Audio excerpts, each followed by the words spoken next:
India తాలూకా అలీన వైఖరికి, దాని స్టాండ్కి పరీక్షగా నిలిచే అంతర్జాతీయ పరిణామాలు చాలా సంభవిస్తుంది. ఇప్పుడు ఇండియా ఎవరి వైపు ఉండాలి అనే దీనికి కూడా పరిస్థితి వచ్చింది. ఇప్పుడు ఉక్రెయిన్ వారిలో అమెరికా రష్యా మధ్య బ్యాలెన్సింగ్ యాక్ట్ చేయడంలో కానీ, ఇప్పుడు ఇజ్రాయెల్ మీద ముస్లిమ్స్ దేశాలన్నీ ఏకమయ్యాయి. ఈ ఇజ్రాయెల్ మీద ముస్లిం దేశాలు ఏకమై ఒక దాదాపు యుద్ధ వాతావరణాన్ని సృష్టించే పరిస్థితి వచ్చింది. ఇది ఎట్లాగా దీని ప్రభావం మిగతా దేశాల మీద ఎలా ఉండబోతుంది? ముందు ఇండియా పక్షాన ఉండాలి. మనకు ఒక సామెత ఉన్నది, అంతర్జాతీయ సంబంధాల్లో శాశ్వత మిత్రులు శాశ్వత శత్రువులు ఎవరు ఉంటారు, శాశ్వత ప్రయోజనాలు ఉంటాయి. అలాగే మిత్రుల్ని మనం ఎంచుకోవచ్చు, కానీ పొరుగు వాళ్ళని మనం ఎంచుకోలేం. భారత్ చైనా ఉన్నాయి, భారత్ పాకిస్తాన్ ఉన్నాయి, బంగ్లాదేశ్ ఉంది. మీకు ఇష్టం లేకపోయినా కూడా ఈ సరిహద్దులు మనకు ఉంటాయి, శాశ్వతంగా ఉంటాయి. కాబట్టి ఎలా సర్దుకుపోవాలో నిర్ణయం చేసుకోవాలి, అంతే తప్ప మనం ఇంకొకళ్ళ కోసం మనం చేయాల్సిన అవసరం లేదు. మన కోసం మనం చేస్తాం.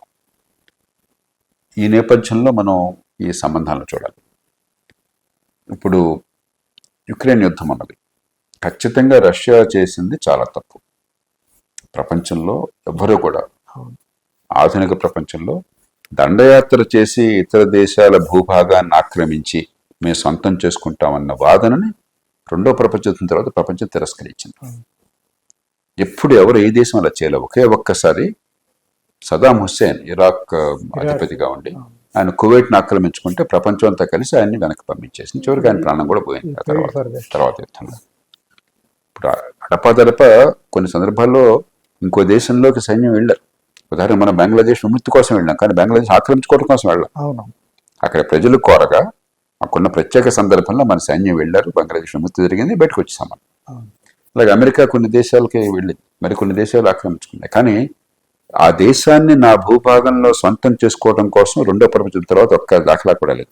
మొట్టమొదటిసారిగా ఒక అగ్రరాజ్యం నాయకుడు, అందులో అమెరికాకి దీటుగా అణ్వాయుధాలు ఉన్న దేశం నాయకుడు, థూనా బోర్డు అంతర్జాతీయ న్యాయ సూత్రాలను పక్కన పెట్టేసి నా ఇష్టం, నేను ఈ దేశాన్ని ఆక్రమించుకుంటాను, ఇది నాదే అని చెప్పి అంటున్నాడు. దాన్ని మనం ఏ రకంగానూ సమర్థించలేము. కానీ ఇది యుద్ధం యూరప్ది. ఆ యూరప్ యుద్ధాన్ని మనం మెడబాకి పెట్టుకున్నాం. యూరప్ కూడా కొన్ని వాళ్ళు ఏమైనా సైన్యాన్ని పంపించారా యుక్రెయిన్కి? ఒక్క సైనికుడికి పంపించలేదు కదా. ఏదో కొంత లభిస్తున్నారు, కొంత ఆయుధాలు ఇస్తున్నారు, అది కూడా కొంచెం అన్యమనస్కంగా ఇస్తున్నారు. అమెరికా ఉంది, ఆయుధాలు ఇవ్వడానికి కూడా సిద్ధపట్ల. అలాంటప్పుడు మీకే వాళ్ళు మీ వంటి రంగు, మీ మతం, మీ భద్రతకి ప్రత్యక్షంగా అక్కడ ఇబ్బంది ఉన్నది. అలాంటి మీరే మీకు సంపద ఉన్నది, మీకు అవసరం ఉంది, శక్తి ఉంది. మీరు పట్టించుకోకపోతే భారతదేశం ఎట్లా పట్టించుకుంటుంది? ప్రపంచంలో 17% జనాభా ఉన్న భారతదేశం, అపారమైన పేదరికం ఉన్న దేశం, ఎన్నో కష్టాలు ఉన్న దేశం, ఎంతో అభివృద్ధి సాధించాల్సిన దేశం. మనం పట్టించుకోవాల్సిన మన గురించి కదా. కాబట్టి మనకి ఎవరు మిత్రులు కాదు, శత్రువులు కాదు. మన ప్రయోజనాలను మనం కాపాడుకుంటాం. ఇక ఆయిల్ కొనటం ఆపేయాలి. భారతదేశం అన్యాయంగా ఆయిల్ కొంటుంది రష్యా నుంచి. యూరప్ కొంటుంది. ఏ దేశాలైతే రష్యాని వ్యతిరేకిస్తున్నాయో ఆ దేశాలు ఇప్పుడు గ్యాస్ కొంటున్నాయి, ఇప్పుడు కూడా కొంత ఇతర వస్తువులు కొంటున్నారు రష్యా నుంచి. మీరు రష్యా నుంచి ఆయిల్ కొనటం ప్రపంచం ఆపేస్తే, పూర్తిగా నిజంగా రష్యా నుంచి ఏ దేశమో కొనకుండా ఆపగలిగినట్టయితే, ఇదివరకు ఇరాన్ మీద అలాగే ఆంక్షలు పెట్టారు, అంతకుముందు వెనిజువేలా మీద పెట్టారు. ఈ 3 దేశాలు కలిస్తే ప్రపంచ ఆయిల్ ఉత్పత్తులు దాదాపు 20% పైగా ఉత్పత్తి ఆగిపోతుంది. ఎవరు కొనకపోతే ఉత్పత్తి చేసిన ఏం చేస్తారు? 20% ఆయిల్ లేకపోతే బహుశా ఆయిల్ ధరలు 3 రెట్లు పెరుగుతాయి. ప్రపంచమంతా ఆర్థికంగా అల్లకల్లోనే అయిపోతుంది. అంచేత ఈ ఆంక్షల విషయంలో ఆంక్షలే పెద్ద ఉపయోగపట్ల, ఆంక్షలేమీ చెల్లట్ల. కొన్ని ఆంక్షలు పెట్టాలనుకుంటే కనీసం నా దృష్టిలో ముడి చమురు, ఎందుకంటే ప్రపంచ ఆర్థిక వ్యవస్థకి చోదక శక్తి ముడి చమురు.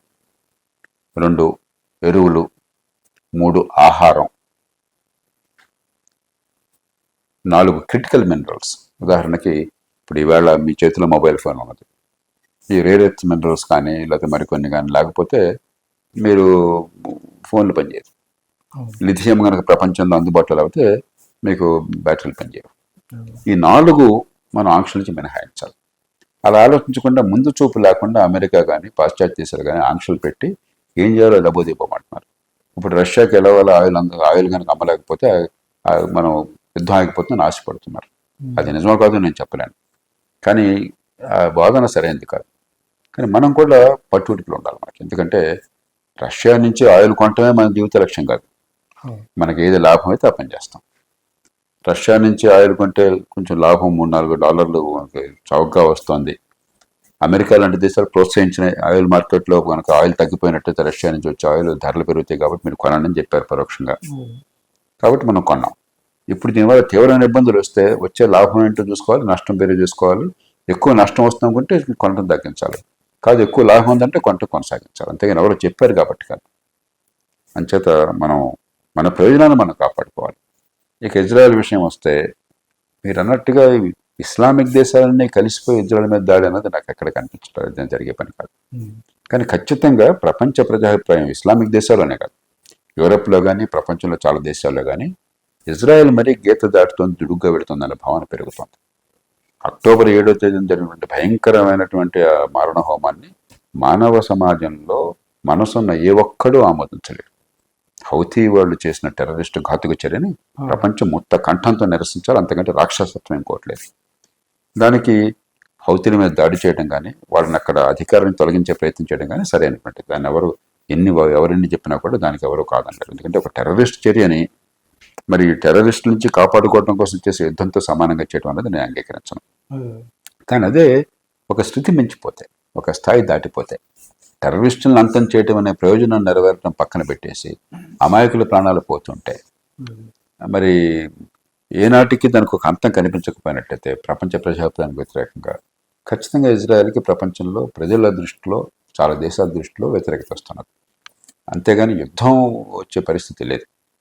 మనం అందుకనే మీరు గమనించుంటారు, ఇజ్రాయెల్ టెర్రరిస్టుల మీద దాడి చేస్తుందని పూర్తిగా మనం సమర్థించాం. అనవసరంగా మనం వాళ్ళని వ్యతిరేకించేటువంటి, ఎందుకంటే మెజారిటీ ఇప్పుడు ఐక్యరాజ్య సమితిలో ఇజ్రాయెల్కి వ్యతిరేకంగా ఉంటుంది. మనం వాళ్ళకి కలవలా, తటస్థంగా ఉన్నాం. అదే సమయంలో ఖటార్ మీద ఇజ్రాయెల్ దాడి చేసినప్పుడు మనం చాలా స్పష్టంగా ఖండించాం, మామూలు గట్టిగా ఖండించాం. అంచేత మన ప్రయోజనాలు మనం కాపాడు. ఇజ్రాయెల్తో మనకు సంబంధాలు అన్నమాట వాస్తవం. ఇజ్రాయెల్ మన అవసరం దూరం చేసుకోవాల్సిన అవసరం లేదు, పూర్వంలాగా మూర్ఖత్వంతో చేసాం ఆ రకంగా. అదే సమయంలో ఇజ్రాయెల్ మౌలికమైనటువంటి అంతర్జాతీయ సూత్రాలని ఉల్లంఘించినట్టయితే మనం గొంతు విప్పాలి. అదే సరైనటువంటి స్టాండ్.